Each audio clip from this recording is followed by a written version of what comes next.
Tapi kalau misalnya stroke, ini kita bicaranya kalaupun selamat bisa aja suatu terjadi kecacatan. Di pikiran kita nih sebagai awam, kayaknya stroke bakal kenanya ke orang tua aja deh. Itu benar nggak sih, Dok? Kita pasti secara garis besar tuh, apalagi perempuan ya, tahu yang namanya makanan sehat, makanan enggak gitu kan. Sebenarnya kita udah tahu ya, Dok? Sebetulnya udah tahu. Karena kan sekarang siapa sih semua orang tuh jaga makan, tapi tujuannya untuk langsing gitu kan ya. Kalau untuk lifestyle itu apa aja, Dok, yang perlu diperbaiki, Dok? Kan semuanya kan bisa memicu ya, Dok? Akumulatif untuk memicu terjadinya itu.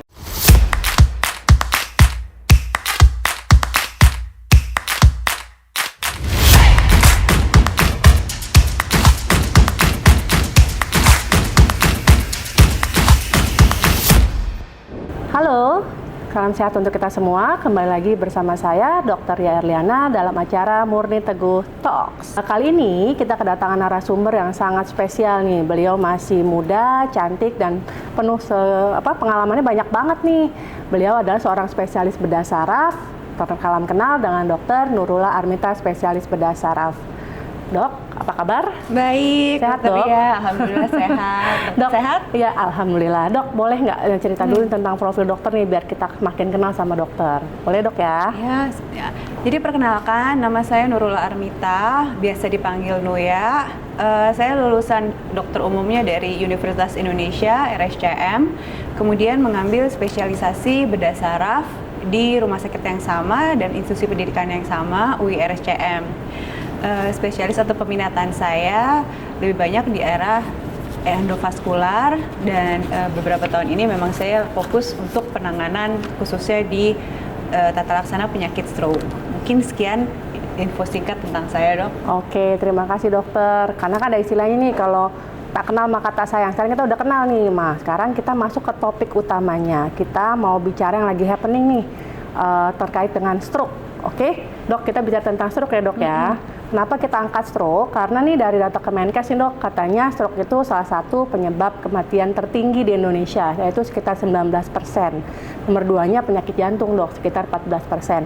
Dok, boleh tanya nggak sih, Dok, kenapa sih stroke itu bisa jadi salah satu penyakit tertinggi yang menyebabkan kematian di Indonesia, Dok?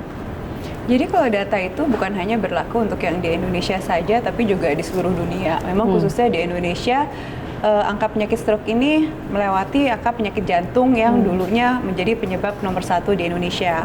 Mungkin yang secara keseluruhan angka penyakit jantung ini turun karena memang tata laksananya sekarang sudah jauh lebih komprehensif dan baik dibanding dulu.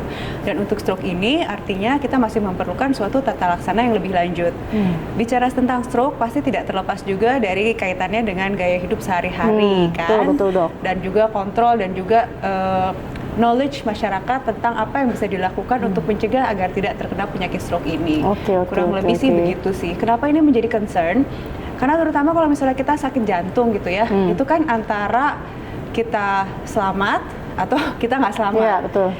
Jadi istilahnya ya kasarannya ya selesai gitu ya. Tapi kalau misalnya stroke, ini kita bicaranya kalaupun selamat bisa aja suatu terjadi kecacatan. Jadi memang concernnya lebih banyak. Karena bila kita sampai kecacatannya parah, tentunya kan memang akan ada suatu perubahan hidup yang bukan hanya mengenai si pasiennya pastinya yang terdampak, di mana hidupnya akan jauh berbeda dibanding sebelumnya, tapi juga berimpak juga pada keluarganya, pendampingnya gitu ya, Dok, ya. Oke. Jadi memang impaknya jauh lebih luas dan berbeda. Ya, oke. Dok, nah, sekarang nih anak-anak muda nih kayaknya nggak terlalu aware nih tentang penyakit stroke ini. Mungkin karena di pikiran kita nih sebagai awam, kayaknya stroke bakal kenanya ke orang tua aja deh. Itu benar nggak sih, Dok? Anak muda tuh mesti aware juga atau tidak? Dan apa sih gejala-gejala dini dari stroke, Dok, yang mungkin kita bisa mulai perhatikan nih biar kita lebih aware? Boleh di-share nggak, Dok?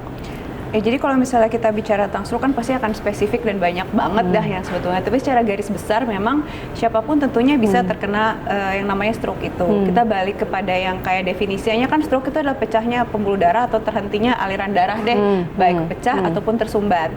Jadi selama kita ada suatu aliran darah gitu, itu masih mungkin terjadinya stroke itu. Nah, kalau orang tua biasanya kan dikaitkan memang dia sudah adanya suatu penyakit seperti paling umum yang faktor risiko pada stroke itu tekanan darah tinggi, adanya gula, kegemukan, kekentalan darah, juga yang kayak faktor gaya hidup. Nah, semua itu bisa terkait dengan potensi terjadinya stroke. Hal itu kan tidak menutup kemungkinan anak muda zaman sekarang pun memiliki penyakit-penyakit tersebut. Bahkan terkadang karena merasa masih muda, kadang-kadang kan hal itu tidak diperiksa ya, betul, tidak dikontrol, merasa betul. mungkin masih muda gitu, padahal mereka memiliki faktor risiko tersebut. Sehingga kadang pada orang muda itu jadi abai ya dok ya? Jadi terjadinya stroke tuh bisa juga terjadi pada usia muda.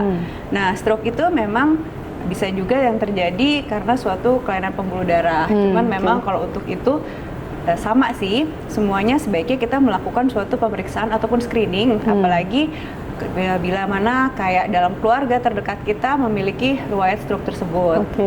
Gejalanya sebetulnya stroke itu kan kalau yang sudah disosialisasi itu kan yang ada muka yang terlihat miring, bicara cadel, gangguan muka keseimbangan, miring, bicara cadel, gangguan keseimbangan. Pokoknya yang dari face itulah ya, yang fast itu yang face, asimetrik, terus yang kayak gangguan keseimbangan.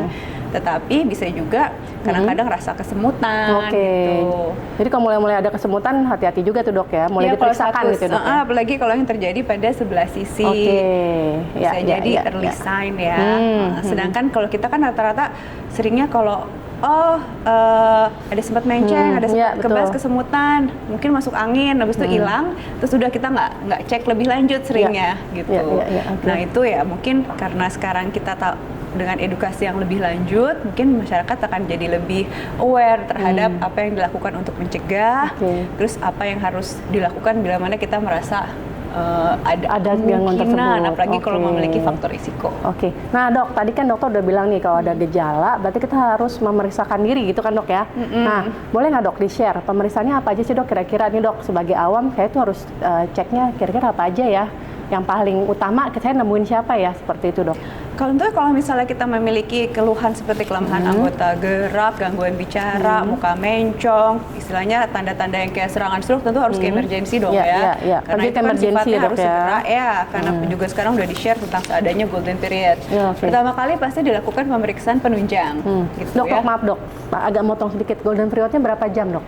Kalau misalnya untuk masuk obat secara infus itu ada antara 4 sampai 4,5 jam tergantung patokan mana. Tetapi kalau misalnya tata laksana untuk masuk ke cath lab itu biasanya kalau dulu kan antara 6 sampai 8 jam. Tapi kalau sekarang biasanya kita pastikan lagi dengan foto MRI. Salah satunya untuk melihat sudah terjadi kerusakan permanen atau belum. Berarti cari rumah sakit terdekat ke emergency gitu ya dok ya, yang memiliki fasilitas untuk paling nggak foto dulu, foto MRI ya dok ya, atau CT scan yang awal. Jadi kalau misalnya kita masih awal banget gitu, kita paling nggak CT scan untuk diketahui arahnya tuh stroke tersumbat atau stroke yang pecah pembuluh darah, karena ada dua macam dan tata laksananya berbeda. Untuk golden period ini terutama untuk stroke tersumbat. Tuh. Nah, idealnya memang kan macam-macam nih, nggak semua tempat tuh punya yang rumah sakit itu punya yang namanya MRI. Iya, betul. Tapi kalau misalnya memang sudah dicurigai arahnya stroke, biasanya kita bisa memberikan tata laksana si infus ini tergantung protokol dan kesiapan rumah sakitnya tentunya Kemudian dirujuk kepada rumah sakit yang memiliki fasilitas cath lab. Untuk mengetahui area sumbatan tersebut. Ya dok. Dok, balik lagi ke lifestyle nih dok. Sebagai awam ada nggak sih dok kaitannya sama makanan? Pasti nanyanya gitu kan dok ya. Ini makanan perlu dijaganya apa ya dok ya? Pantangannya apa ya dok ya gitu. Jadi boleh nggak dok di-share makanan-makanan apa aja sih yang perlu kita jaga gitu dok? Sebenarnya kalau misalnya secara spesifik ya mirip lah ya dengan pencegahan terhadap penyakit jantung. Intinya kan untuk yang penyakit degeneratif seperti ini ya tentu yang pola makan yang tinggi serat, kemudian mengurangi, mungkin bukannya sama sekali ya untuk yang makanan berlemak ataupun yang mengandung lemak jenuh.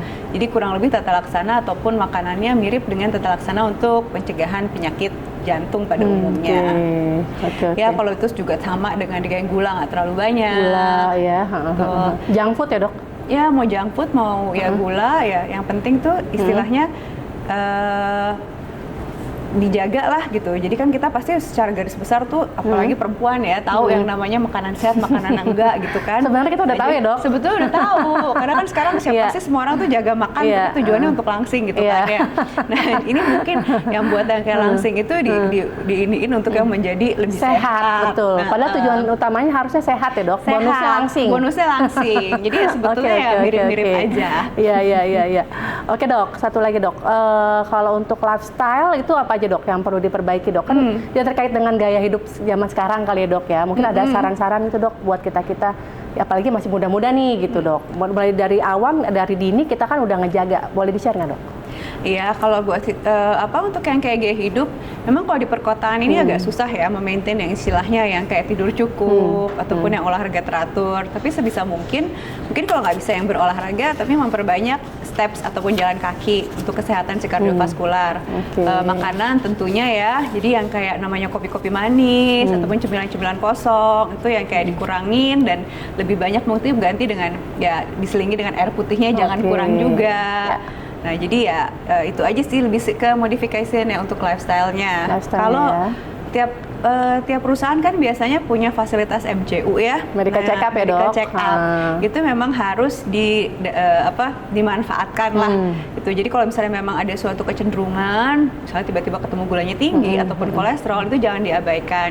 Mendingan langsung diterapi ataupun diseriusin gitu loh, supaya jangan sampai kejadian. Betul dok. Soalnya kan sekarang tuh lingkungan nih, selainnya faktor merokok kan juga ada yang kurang tidur, stres tinggi, semuanya kan bisa memicu akumulatif ya dok. Untuk memicu terjadinya itu. Apalagi kalau kebetulan kitanya punya bawaan suatu penyakit yang kitanya nggak aware, nah, itu kan menjadi suatu bom waktu ya. Bom waktu ya. Tapi mungkin lebih bagus lagi jangan nunggu ada gejala ya dok ya, baru cek semuanya ya. Makanya di MCU makanya itu medical check-up-nya rutin aja ya dok ya. Itu harus diperhatikan. Karena sekarang faktor usia stroke tuh bukan yang kayak 60-an segala gitu ya. Kita juga umur udah mulai udah mulai harus hati-hati ya dok. Walaupun muda. Oke. Makin menarik nih dok. Dokter boleh nggak dok ceritain salah satu kasus terkait stroke ini nggak dok, yang dokter pernah temui yang mungkin bisa kita ambil pelajaran ini dok gitu. Oh iya, kita harus waspada nih, seperti itu, bisa nggak dok? Sebetulnya bukan yang kayak ini faktor waspadanya ya, cuman emang stroke itu adalah outcome-nya bisa berbeda-beda. Jadi memang walaupun kadang kita sudah bisa mengambil si clot-nya itu sendiri, cuman kan kalau misalnya pada saat terjadi, kita bicara khususnya untuk stroke sumbatan ya. Kalau misalnya stroke pecah tuh emang tata laksananya agak berbeda. Cuman yang terkait dengan waktu emang stroke sumbatan banget nih. Jadi kalau tersumbat, udah pasti kan udah terjadi suatu kerusakan pada jaringan sekitarnya. Sehingga meskipun kita bisa mengambil si clot itu dengan jalan disedot ataupun dipancing, tetap kerusakannya itu memang sudah terlanjur ada. Jadi memang semakin cepat kita bisa evacuate si clot, hasilnya itu akan semakin baik. Nah, kadang permasalahannya adalah di kita tuh memang belum ada yang sistem yang benar-benar bisa cepat gitu. Kita tuh agak lama di proses transportnya gitu, sampai ke cath lab. Nah, sedangkan kan perjuangan paling tinggi itu sebetulnya harusnya di waktunya tuh dari periode kurun waktu nih, misalnya kita cuma punya golden hour-nya tuh berapa jam gitu. Itu mayoritas tuh harusnya ada di cath lab karena perjuangannya di situ. Yang bagian transport, persiapan, pemeriksaan itu harusnya bisa di-cut. Nah, soalnya seringkali di sininya udah kepanjangan, nyampe di ini tuh waktunya udah susah, sehingga memang walaupun plotnya berhasil terambil, ya mungkin tidak, ya sudah ada gitu ya proses si kerusakannya. Tetapi either way, lebih baik kalau misalnya masih indikasi diambil daripada enggak sama sekali, karena itu paling enggak tetap aja akan memberi kesempatan pada sel-sel saraf yang masih bisa untuk diselamatkan. Oke dokter, terima kasih. Dok, sebagai penutup nih dok, boleh nggak kasih wejangan atau saran dok terkait stroke sama healthy lifestyle dok? Ya, untuk yang kayak pesennya adalah stroke ini kan memang angka kejadiannya sebetulnya cukup banyak, cuman yang bisa tertangkap di rumah sakit apalagi sampai ke cath lab ya terus terang masih sangat minim sekali. Ya, paling utama adalah terutama pencegahan. Jadi kalau yang kayak pencegahan itu kita yang udah usia ya mendekati 40 lebih baik melakukan MCU-nya secara lengkap dan rutin untuk yang berfaktor resikonya. Itu penting. Kalau bila sudah diketahui ada suatu kelainan, jangan abai, langsung segera ditata laksana. Apalagi kalau misalnya kita pernah ngerasa yang kayak gejala stroke, walaupun dibilang stroke ringan terus hilang lagi, tetap itu harus diperiksakan secara tuntas untuk mengetahui kita punya risk factor apa, supaya jangan sampai menjadi stroke yang parah sekali gitu.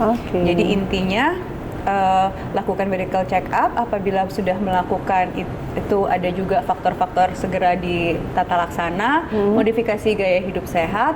Kemudian apabila pernah punya gejala stroke ringan, mungkin baiknya memeriksakan screening lebih khusus yang ke arah stroke itu. Oke. Terima kasih dokter atas sharingnya terkait stroke ini. Oke, kesimpulannya dari pembicaraan hari ini bersama Dokter Nuya. Dok, kita panggil Dokter Nuya aja dok ya. Oke, kita tuh pertama tuh harus aware dengan gejala dini dari stroke. Kemudian kita harus melakukan dan mempunyai healthy lifestyle. Itu apa aja sih yang tadi? Jaga pola makan, terus kemudian tidak boleh stres, olahraga teratur, seperti itunya tuh dijaga juga. Kemudian rutin melakukan medical check up, apalagi pada perusahaan-perusahaan yang sudah punya benefit tersebut, jangan sampai dilewatkan. Oke, dan kemudian jika kita sudah menemukan gejala awal dari si stroke tersebut, segera mencari fasilitas rumah sakit yang mempunyai penunjang-penunjang yang bisa mendiagnosa stroke tersebut secara cepat, yaitu contohnya punya CT scan, punya MRI, apalagi bila tersedia cath lab itu lebih baik lagi. Oke, pesan terakhir nih dari saya, kebetulan di Rumah Sakit Muni Teguh Sudirman Jakarta mempunyai fasilitas tersebut semua tuh. Kita punya cath lab, kita punya CT scan, dan kita juga punya MRI. Jadi jangan ragu jika kita menemukan gejala dini yang sudah kita share dari tadi, langsung segera hubungi rumah sakit kami untuk pemeriksaan lebih lanjut dan tata laksana lebih lanjut juga. Terima kasih, sampai jumpa lagi di episode selanjutnya dari Muni Teguh Talks.